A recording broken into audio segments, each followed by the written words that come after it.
a world where politics, where social media, where heck, even interactions personally seem to be all about let me tell you something. Let me tell you why you should do this. Let me tell you what I believe. Let me tell you why things should be this way. It is so refreshing to have somebody say, the deep yearning of who I am is I want to say, what can I take and what can I learn from you? We're going to do that today with Jodi Rodgers. Now, you might have seen her on Love on the Spectrum. She's from Birds and Bees. She's put out this new book, Unique, What Autism Teaches Us About Difference, Connection and Belonging. She's got a deep heart to understand, as this relationship counsellor, what it means and what I can personally take from other people.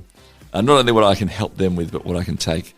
Be ready for this remarkable lady to inspire you in that way as well. Let's get stuck into this interview right now on the Towards Understanding podcast. G'day, Jodi. G'day. Thanks for having me on for a chat. It's wonderful to have a chat to you. Is my introduction fair enough that's how, a heart of what you're trying to do? Yes, definitely.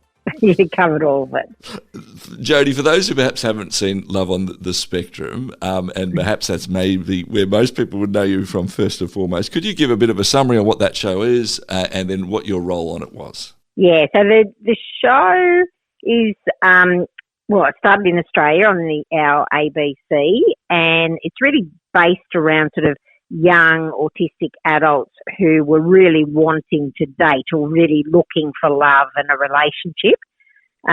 It was actually driven by the autistic people themselves. The production company had made a show called Employable Me, which was about, people with disability finding employment. And when they made that show, the autistic people were saying, what we really need help with is, it was basically created here in Australia. And my role was to support any of the cast that were in that show. If they needed support sort of on their first date or experiencing social anxiety or navigating that really crazy world of dating for the first time. Yeah. Now, you're a qualified counsellor, sexologist, special education teacher for many, many years. So you're well qualified for this role. But how did you get actually chosen? Do you know how they went, look, we want to get Jodi? Oh, it's funny, Clayton, because there was no casting. Because it's seen as like a documentary, like a drama documentary. So it's completely unscripted. And I'd actually received an email from the production company, 6 months before it aired or whatever, looking for autistic people who'd be interested in the show. So they just did a big, reach out to many, many, many services in Australia. And I just stuck it on my wall, in my office. I just put it up on the wall and didn't think anything about it. And it was just one of those things where somebody knew somebody knew somebody. And a sort of friend of mine spoke to somebody in the ABC and said, oh, do you know Jodi Rodgers? Do you know what she does in her work? And then the production company called me, and I was so naive to what was going on that I thought that they were still needing my help to find autistic people on the show. So I met with the production company, and they basically said to me, once they'd met me and sort of seen what type of person I was, then they said to me, oh, would you mind being on the show because we really need some help. But I've told many people this story, Clayton, but my first initial reaction was, no way am I going to be on a television show? But they quickly talked me into it. I suppose I would imagine, and maybe I'm wrong here too, that there's always a bit of a nervousness when you're doing something public like this, that people could be end up a little bit like a zoo animals, right? Like we're just looking at them and rather than treating people as real people. Was that a worry for you as you went through this program, or was it always pretty safe? You went, could be. Well, initially it was a concern because I think we're exposed to reality television, and we know reality television is very, very set up. And because this show, it was the first time it had ever been created, I actually didn't know what the post-production company would make it into, if that makes sense. But once I was on set, it was really clear to me exactly what was going on. There was a couple of things. One, we were mic'd and, filmed, but they just completely filmed us without sort of adding anything to it, no director notes, no asking us to do things or not do things. It was very, very natural, highly led by the autistic people themselves. So if they said, I need a break, they got a break. If they sort of said something and said, I didn't really mean that, then that would be taken out. So it was very, very respectful. And then when the production company sent me the first couple of episodes before it ever went to air, then, you know, when you see something, Clayton, and you laugh and you cry? Yeah. And I did both of that, even though I was in the show. So in that moment, I realised that, one, it was going to be really, really educational to the much wider community in our country to have greater understanding of autistic people, because I think autistic people, there's a lot of misunderstanding and a lot of myths based around autistic people, and this show really educates people much more about autism. But the other thing is that it's highly relatable, because nearly all of us really do want this in our lives. We do want, intimate, loving, romantic relationships. And so because that was relatable to every single person, then they were learning about autistic people and the experience of autism through watching something that they could also gravitate to and have empathy with. That's my belief anyway. I know in our family life over the last sort of 10, 15 years, we've understood much more about neurodivergency and been living that in various parts of our family and extended family as well. Where did this understanding for you to be really keen in understanding this? Seems like it's been talked about much more of more recent times, but this has been something you've been working with in terms of understanding of it and working with those who do have neurodivergent ways of life. So for you, where did that love of working in this space come from? I'm going to out my age now, which a lady should never do. But anyway, when I was very young, in the 1980s, I did some work experience for my year 10. I think I was in year 10, and I originally thought I wanted to be an architect. That was my belief, because I really loved drawing. But when I went to do that, I realised that it was not for me. I actually missed being with people, so I did the work experience at a local special school. In those days, they were residential schools. And I don't know, it was very clear very quickly to me, Clayton, that I just loved it. I had never really spent any time with a person with a disability before, and I just loved every second of it. I loved trying to find a way to communicate with somebody that communicated differently. I loved trying to find ways that we could navigate a world together if they moved differently. It just was that really immediate thing to think, I just think the joy of life is actually learning about people who move through the world differently than you. Like, it's very easy to hang out with people that think the same as you or feel the same as you or perceive things the same as you. But I believe the greatest joy is when you're really curious about the way that somebody who does it differently or thinks differently, or, I think you said before, about the program, just if somebody's culturally different from you. So I think I've always had that fascination as a young person. So I started my career at that point and then never stopped, really. I then went on to training as a teacher, special ed teacher, worked in special ed schools, and then took that knowledge overseas and worked internationally in community development. But along the way, I was meeting more and more and more autistic people. And in those days, to have a diagnosis of autism, it had to come along with an intellectual disability. And then in the 90s, we ended up having, a new diagnosis, which was Asperger's. And then once again, that changed. So I've seen the diagnosis change 3.5 times and revised as well. But I think the thing for me with autistic people is because it's a hidden disability, you can't see it.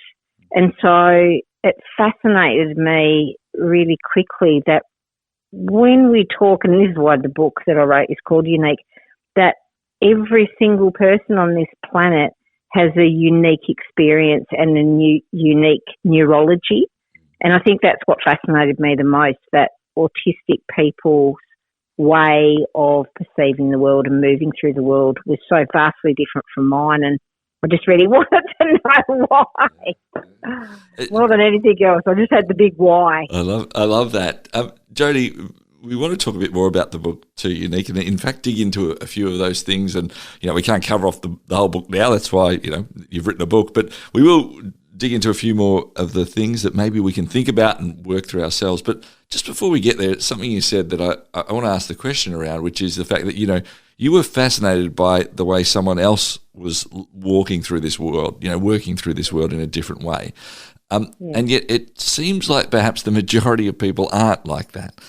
We might be, instead of fascinated and want to understand a different way someone moves through this world, we sort of veer away from it, or we might even be fearful of, or we might stand apart from. Why do you think that is, that's the case, that actually for a lot of people, the first thought is actually the opposite of wanting to get to know that? Have you, in your sort of travels and understanding, have you worked out why that's sort of the case? I think there's two things. It's one, the word that you use is, I think people often fear the unknown and fear difference. So even though we're not born like that. That's kind of how we're taught to fear it. But I think it's really sad, but one of the fundamental components of being a human is judgment. And we are very, very quick to judge other people. I mean, they talk about that we make the first impression within, 7 seconds. And I think that we are very, very quick to judge another person on their appearance or the way that they speak or their behaviour, the way that they act. So I think we like, it's like, birds of a feather. We kind of like to surround ourselves with people that are similar to ourselves because there's comfort in that.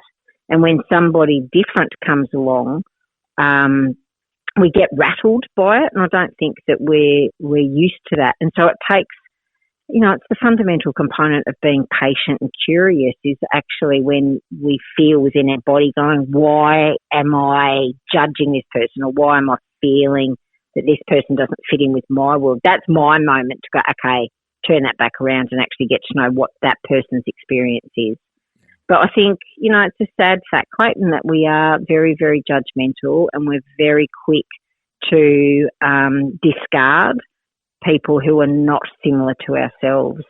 It's an unfortunate thing, and I think that that's part of, the joy of what you're doing in my life. It's kind of helping people to challenge their own way of judging another, and trying to help us as a big, wide community. And it's very hard in this day and age, but to help other people go, why do you think that? Why are you so challenged by a person thinking differently than you? Or why are you challenged by a way that somebody communicates differently than you? Because it's much more about ourselves than it is about the other person.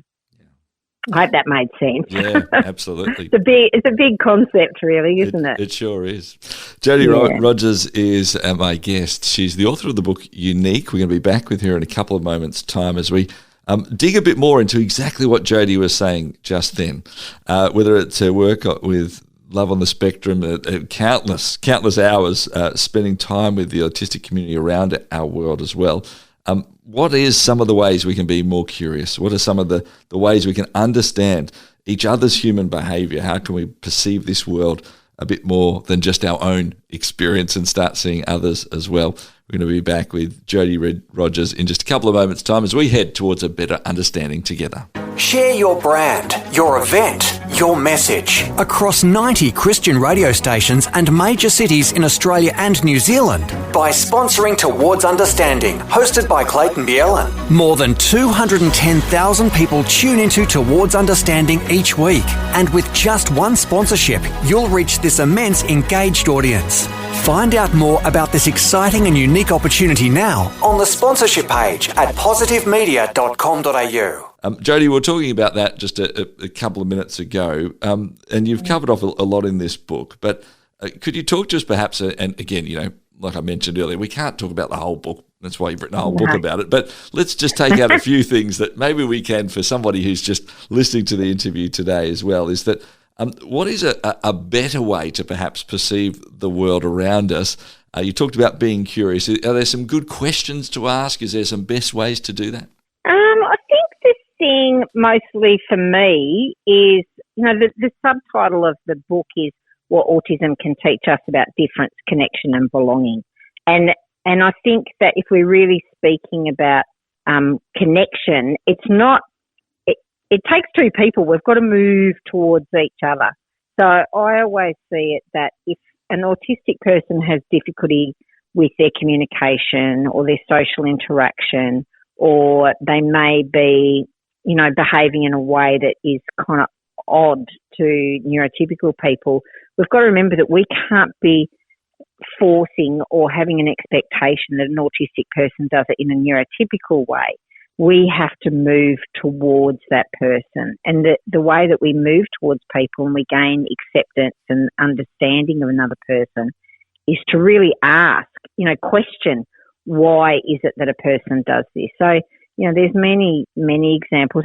I'll give you, just a brief one that many autistic people that I've worked with in a lifetime have difficulty with initiating. So the whole of life, we learn from tiny babies how to have reciprocal communication with their non-verbal communication and then our verbal communication, to have this back and forth interaction. But one of the things that many autistic people have difficulty with can be actually initiating an interaction. So they may not use their body orientation or their eyes to look at you. They may not start a conversation, or if they start a conversation, it may not be in a typical way that we develop our social skills in saying, hello, how are you? It might be that an autistic person might just start immediately having a conversation with you about their area of interest with no greeting, no introduction. In my world, I have quickly understood that that's not that person being rude. That's not that person trying to force their point of view. It may not even be that that person doesn't want to interact. It may be that they just have great difficulty in their social skills and their social interaction, knowing how to start an interaction. So in a simple thing like that, rather than me thinking, oh, this person doesn't want anything to do with me, or this person is really rude because they don't say hello, I will move towards that person. So I will move towards them and start the interaction. I will, position my body so an autistic person knows that I want to start the conversation with them.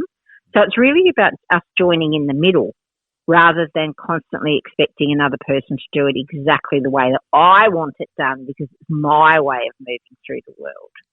The whole point of the book is unique, right? Everybody is unique. Everyone has a different aspect of it.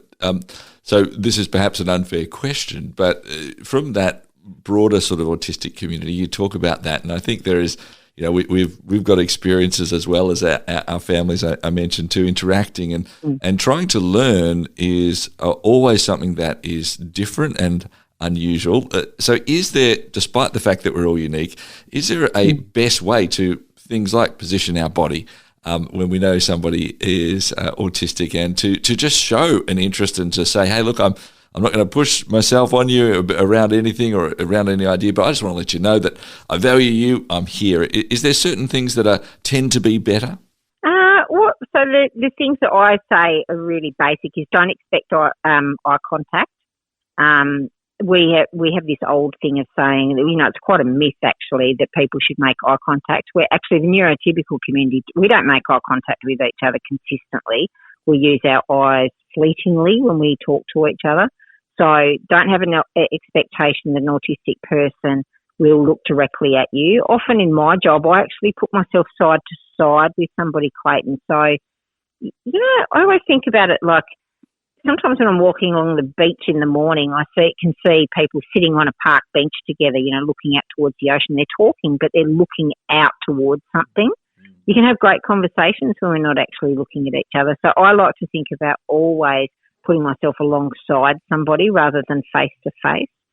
The second one is that when you're a talker, and I'm definitely a talker, but it's slowing our talk down. So if we ask a question of an autistic person, sometimes an autistic person takes a long time to process auditory language. And so when we ask a question, we're often very, very impatient and expect a response very quickly. So it's learning to be patient, to ask a question and then stand in the quiet and the stillness and just give another person time to process what you've said before they respond to that. Jodi, there are probably two that I stick with pretty well regularly. Yeah, I really like that, and I think as those who are listening go, all right, okay, they're things I can put into practice straight away. They're wonderful. Jodi, I want to ask you as well, as you've written the book and the TV show that you've been a part of as well in that regards. What's been some of the feedback that's come back? I'm assuming there's been some great feedback that's of life-changing stories of interactions and things like that. Is there? You don't necessarily have to name names, but is there any great stories you love sort of retelling the stories of? From the book? Yeah, the book or the TV show, either of those. Well, I'm still in great contact with every single person I met on the show. And I don't know whether, if you haven't seen the show, it was originally on ABC and then it was picked up and went global on Netflix. And then Netflix has sort of bought the rights. So now I think they're up to their third or fourth season in the United States of this show. But the original two shows that were set here in Australia, I still have contact with every person that I met there. And I can tell you this story, but one of the people that I spent some time with on the show is a fella called Kelvin. Kelvin's in his 20s and he's an incredible illustrator, like an amazing illustrator. And we first filmed the show in 2019, and so as we know, in 2020 the world sort of went into lockdown and we all had to experience something we'd never experienced. And for me to stay connected with Kelvin, he and I started just between the two of us. I said, how about I write some words and you draw the pictures for it? And it was really just to keep supporting him about learning how you meet people and how you ask somebody on a date and what you do on a date. This went on for 3 years, I think, Clayton, and then finally 17 chapters later, I was talking to somebody about it, and Clayton, Kelvin, who works in, disability supported employment, he's going to be a published author later this year. The book that he and I wrote together is going to be published in July of this year. So, that's a beautiful story of something that started as an interaction on a film television show. And, he and I have maintained a great friend. I've maintained friendships with everybody that I met on the show. But, yes, Kelvin's going to be, love it. It's wonderful that Kelvin has an intellectual disability. So it's beautiful. It's a wonderful, the opportunities and the possibilities that came out of being on that television show have been brilliant for every person that was on it. Jodi, as you've written this book, Unique, and the continuing work that you do, what do you hope to see in, Australian, New Zealand culture, in our understanding our conversations? I think we've moved a long way from even 10, 15 years ago as we talk about autism and neurodivergency. So what do you hope to see, and what are you perhaps seeing as well in the next 5 or 10 years? I just think we're getting much greater understanding of ourselves as humans. I think we're starting to understand that the human mind is one of the most complex beautiful things, and that how incredible is it that there's 8 billion of all of us, and we all have our own unique neurology and use our minds in different ways. And I'm really hoping that as we get a greater understanding of how the human mind works, that we can actually be way more accepting of one another and not think that everybody's brain works in exactly the same way. And if we can do that, then we can start celebrating people's strengths, and we can start celebrating people's abilities, and we can start seeing, the joy in what people do, and not be doing constant comparisons with each other in how we should all be just robotic. We're not. We're a human we're humans, and so humanity means that we should be celebrating every single one of our differences and trying to move through the world harmoniously together. That's what I'm hoping for. I'm just hoping that some of the stigma that's still attached to autistic people, within 10 years' time, people will be much more accepting and understanding of one another. Oh, it's a wonderful aim, and Jodi, you are doing a huge part to ensuring that happens with the work that you are doing. We just want to say thank you so much for coming on the program, having a conversation about it. As we mentioned, the whole program is called Towards Understanding. We want to head towards better understandings in our life, and the ideas of curiosity, the ideas of uniqueness, I think of these things are things we want to step into more and more. So thank you for leading that in so many ways and for having the conversation with us today. Thank you so much. Jodi Rodgers appears on the TV show Love on the Spectrum and this new book, Unique, here on Towards Understanding.